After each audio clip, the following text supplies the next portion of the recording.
woman, frail in body, but immense in soul. She didn't just pray the passion of Christ, she saw it, not in dreams, not in books, but with the eyes of her soul.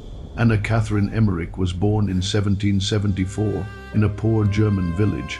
Her name, which seemed destined to be forgotten, now echoes through the silent halls of monasteries, pages of books, and restless hearts. She never wrote a single line herself, yet her words inspired theologians, priests, and even filmmakers. The question, however, still remains: was she a true saint blessed with heavenly gifts, or a fragile mind tormented by illness and delusion? Or perhaps a prophetess chosen by God to reveal secrets even the apostles dared not speak? This isn't just a story, it's an invitation to faith, to doubt, and to mystery from childhood. Anna showed unusual signs. At the age of 9, she performed secret penances. By 12, she fasted in silence, offering her pain for souls no one else could see. As a teenager, she felt powerful inner impulses, as if something from above was calling her. But it wasn't a gentle call, it was painful, demanding, mysterious. She entered the Augustinian convent already sick, with fragile health and barely any physical strength, yet she persevered. That's when the visions began. At first, fleeting images of Mary in tears, then scenes from Jesus' childhood. But soon the images took on shape, sound, emotion. Anna didn't just see, she lived. She found herself spiritually in the Garden of Gethsemane, heard the sound of nails piercing Christ's hands, felt the cold of the stone where his body was prepared for burial. She said, "I do not read about him, I walk with him." Anna couldn't. Her visions were recorded by Clemens Brentano, a German poet and convert who spent 5 years by her side. He described the process as sacred, often weeping as he listened to Anna's accounts in states of ecstasy and suffering. The result was a powerful work titled The Dolorous Passion of Our Lord Jesus Christ. This book, with its astonishing descriptions of Christ's passion, even inspired Mel Gibson's film The Passion of the Christ. In it, Anna described every lash, every fall, every glance from the Virgin Mary with details not found in the Gospels. The great question arose: how could a sick, illiterate, confined woman know so much? She spoke of places, customs, people, and objects with astonishing accuracy. In 1813, another phenomenon shocked those around her: the stigmata. Anna began to bleed from her hands, feet, and side marks that perfectly matched the wounds of the crucified Christ. Every Friday at noon, she would suffer. Her body stiffened, blood flowed, and she entered a deep state of mystical suffering. Visitors began arriving. Some came in faith, others out of curiosity, many with skepticism. The church launched investigations. Some clergy were awestruck, others were suspicious. Doctors were summoned. Some diagnosed hysteria, others said it was unexplainable. Meanwhile, Anna simply said, "It is not I who suffer, it is He in me." She spoke of souls in purgatory, visions of angels, and even future events. She claimed to have seen the fall of monasteries, the rise of apostasy, and Our Lady's tears for the sins of the world. But were these visions from heaven, or born of her own pain? The doubt was already dividing believers and scholars. And you, what do you believe so far? Write in the comments, have you ever heard of Anna Emmerich? Do you believe God still chooses simple souls to reveal eternal secrets? There was something about Anna that attracted and frightened.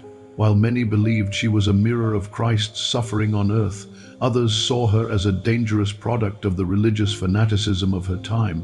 Doubt was growing not only among skeptics, but within the very walls of the church. At the height of her visions and mystical sufferings, ecclesiastical authorities began to observe her more closely.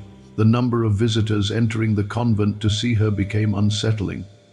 Some came seeking miracles, others out of mere curiosity. But there were also those who came to unmask her. In 1819, the Archbishop of ordered a formal investigation into the phenomena surrounding Anna. Doctors were summoned, theologians sent, nuns interrogated. Anna's body was examined. Multiple times, there were no signs of infection in her wounds. The blood seemed to rise from within. She went without food for days, sometimes weeks, yet she remained alive. A nun once reported that after hours in ecstasy, Anna awoke and whispered, "I saw a priest who will be martyred for refusing to deny the Eucharist. He will die alone, but his angels will be with him." Many were moved, others smirked in disbelief. The visions seemed too real to be ignored, but too strange to be embraced without resistance. Clemens Brentano, the writer who recorded everything, also became a target of suspicion. Some claimed he embellished or even added elements to the transcriptions, giving Anna's words a literary weight they may not have originally carried. Others accused him of influencing Anna, of planting ideas during her ecstatic states. After all, he was a romantic poet, and many were wary of his intimate proximity to a cloistered mystical woman. But Brentano denied it all. He swore he only transcribed faithfully. He claimed his mission was to guard the secrets heaven whispered to the earth. And indeed, even years after Anna's death, he continued working on her writings, as if convinced the work was not his, but God's. The greater controversy, however, came from the content of her visions.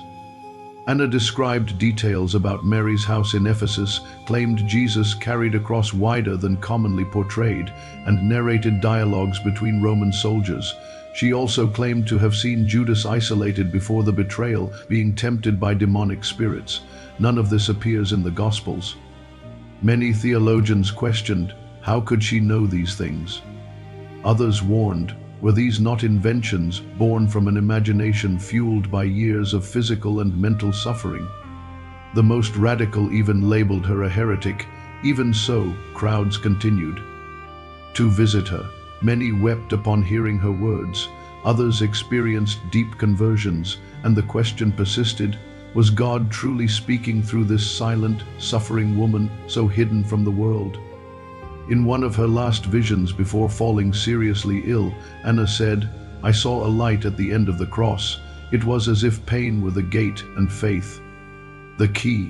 This phrase spread like wildfire among the devout. Some wrote it on slips of paper and left them at the feet of crucifixes, begging for healing and miracles. But while some knelt before her, others wanted her silenced. And you?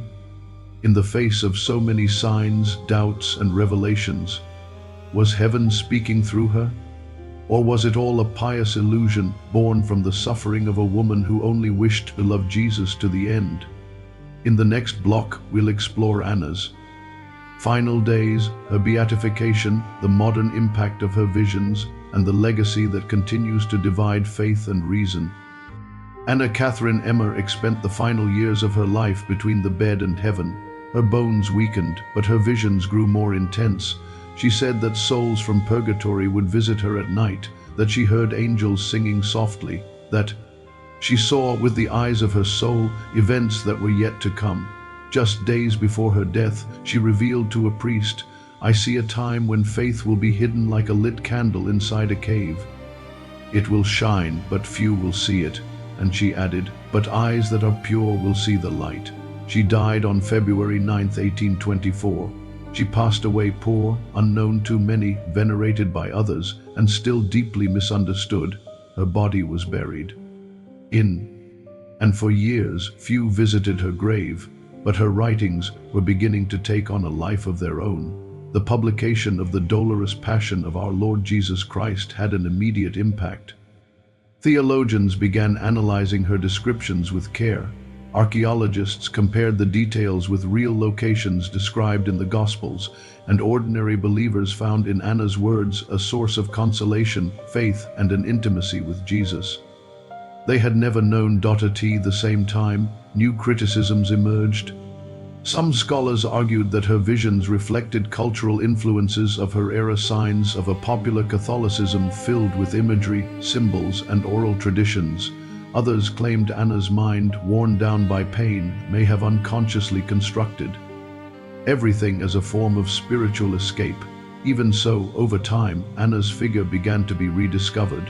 Reports of graces received through reading her visions began to multiply, people returning to the faith, young men and women feeling called to religious vocations, and believers who said they felt Christ's presence more closely, more tangibly, by diving into the pages Brentano had transcribed.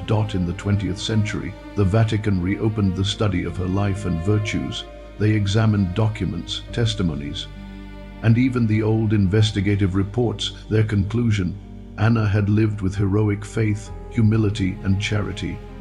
And on October 3, 2004, Pope John Paul II declared her blessed, not as a writer, not as a miracle worker, but as a witness to the cross of Christ.